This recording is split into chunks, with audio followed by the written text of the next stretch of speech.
I posted on LinkedIn recently disputing this whole movement that AI is going to remove, in particular, developers from their jobs. But I could extend that comment to many jobs.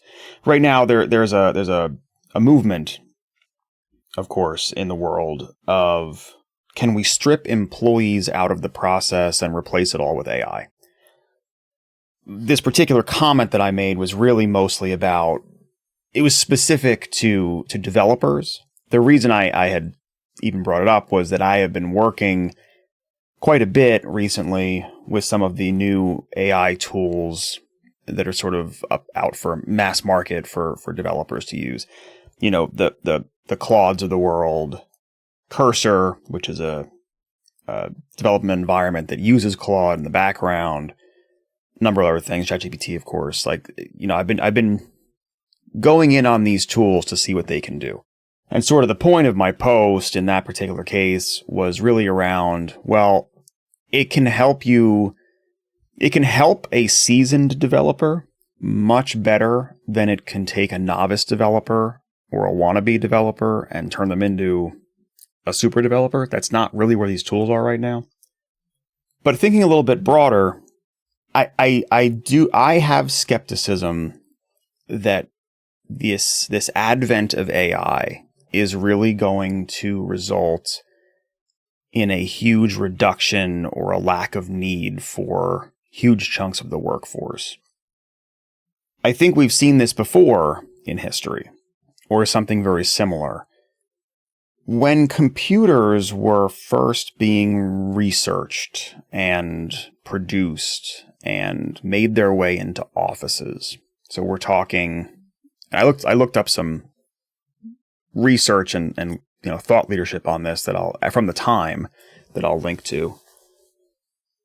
But going as far back as the 1930s, there were predictions being made around, because at that time there was a huge, manufacturing, an industrial kind of explosion, of course, and huge advances in technology in that realm. And the thought at the time was that all this technology will lead people to needing to work less. So they were approaching this from a different angle. The thought, and that sort of train of thought continued into the 50s, 60s, 70s. And the general idea was, well, if computers, ultimately it was about computers later down the road, if computers can do all this work faster, that's going to enable people to trim back on what they have to do for work, and they'll be able to just kind of sit around, drink Mai Tais, sit on the beach. Maybe they work 15-hour weeks. The umbrella term from this, as I understand it, became the leisure economy. And the idea was that America would be able, I think this is mostly about America. America would be able to push its economy forward while people were just able to leisurely sit around and, sounds wonderful, right? Sleep until 10, do whatever you want for most of the day, maybe put in a couple hours, automate a few things. Everybody's happy. What happened instead was that a person could now accomplish what it used to take them, a week or a day to do, they could do in an hour. If you think about, I'll give an example. If you think about something like a typewriter or something from, when that was the tool of choice. And I bring this up because my dad, for my whole life, used a typewriter, like an actual mechanical typewriter, to write until he was quite old. The process of drafting on a typewriter, where you write something up and you have to proofread it manually, and if you make mistakes, you have a choice of either retyping the whole page or whiting out and then typing over that specific spot. You've got to zero it in on that exact little, space on the page.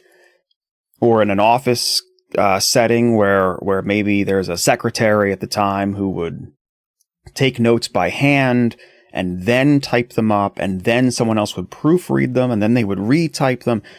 All of that was reduced by the concept of like a word processor. And all of a sudden, what might have used to take a day could be done in an hour, or what would take a week could be done in a day. So again, you can see where some of these predictions might come up of, well, there's all this extra time. But instead, as, a true capitalist economy would do, and I'm not saying that's bad or good, looking back with hindsight, it makes perfect sense.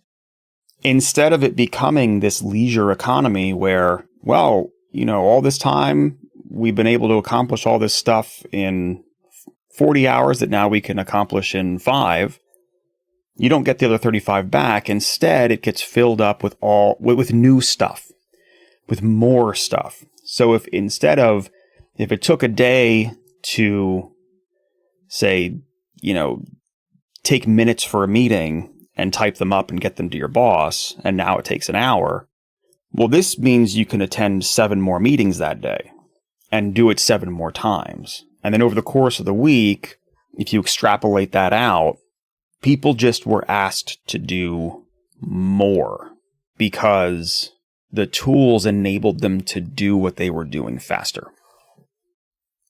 And I think this is exactly what we're going to see with AI. Right now, again, there's this huge push. And of course, it's more cynical than it was, 50, 60, 70 years ago, where they thought, oh, we'll still all have jobs, but we'll sit around and, sit on the beach and sit by the pool or whatever. I'm not sure why those are my go-to examples today. Now it's more cynical, right? It's not, let's see if we can all have a shorter work week. It's, can we reduce employee headcount? But it's sort of the same end result in some ways. The idea being that there's just fewer man hours needed. And I believe what we're going to see instead is that we still need the same number of hours worked by people in the long run, because what we're going to do is find ways to add. If the job that used to take us a day now takes us an hour and now might take us no time at all, we'll continue with the, minutes example from a meeting. If there was one time where you had to go in and write them by hand, then transfer them to a typewriter, then proofread them, then there was a time where you could get them on a word processor, and then after a while you don't have to proofread them anymore, and blah, blah, blah. Now you've got AI where it can record it for you. I don't believe that eliminates the person. I believe what it does is free them up to do something else instead. And we're going to find ways to just jam-pack everyone with even more to do, while at the same time running around claiming how much more automated things are. And both can be true. It's not that those are mutually exclusive ideas. We can automate away. I'm sure some jobs will be automated away. But in terms of the overall need for a workforce and the overall need for people, I don't think that reduces. If anything, my prediction would be that it increases. Because once you automate away all of these smaller tasks, what you're left with is much bigger tasks, things that only people can do. And maybe those are the things that we get jam-packed, our days get jam-packed with, or, new skill sets that are needed to be in the workforce. But once you have them, you have an almost unlimited supply of things to do. I don't know, but this just feels eerily similar to me to when there was the advent of computers to begin with, and a lot of thought around, well, we don't need as many people hours. So next time you're talking to somebody and they're talking about how AI is going to get rid of all the jobs, I would pause on that.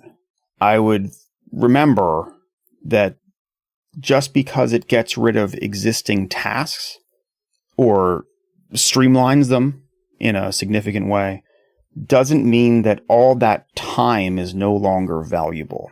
All of that time that's freed up likely gets filled with other things, which will then be used to push the world forward. It's out of the rest of that time the time that is freed up where we will see the real push forward in the world.